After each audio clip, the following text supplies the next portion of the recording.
मैं चाहता हूं कि प्रधानमंत्री और सारे मुख्यमंत्री ये मिलाकर एक टीम हो जो देश को आगे चलाए।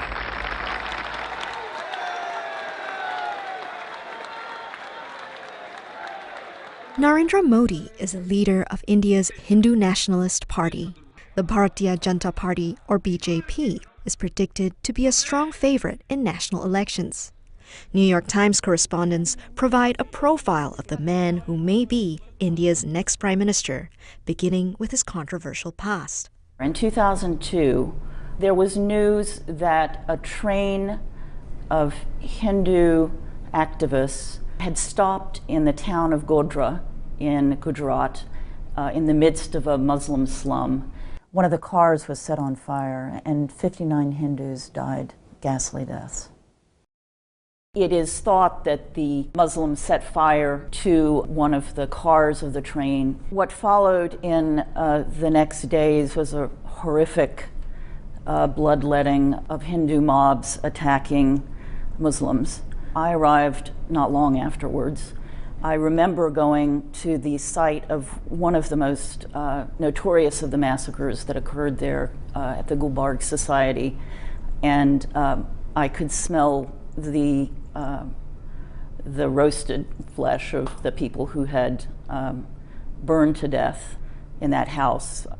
Witnesses were telling me that they had begged the police to intervene and stop the mobs, and that they stood by, and that leaders of groups affiliated with the Bharatiya Janata Party were inciting the violence. A couple of months after the violence, I went back to Gujarat because I wanted to find out more about what had actually happened. I interviewed the Chief Minister of Gujarat, Narendra Modi. I asked him if he had any regrets about what had happened in his state in that period. Women were openly raped, hundreds and hundreds of people were killed. He told me his greatest regret was that he didn't manage the media very well. I left the interview feeling chilled by my interview with the Chief Minister. He had not shown any regret or expressed any empathy for those who had been slaughtered in his state on his watch. I don't believe he's ever granted another interview to a New York Times reporter ever since. Mr. Modi is not charged for any crime during the riots till date, but there are widespread allegations that the intention was to polarize the politics so that the Hindu voters can vote for them. Since then, Mr. Modi is winning the elections in Gujarat again and again. He claims that he has done lots of developmental work in Gujarat. To some extent, those claims are right. Gujarat has grown about 10% a year for the last 10 years, and that's seen as one of Mr. Modi's biggest accomplishments as Chief Minister.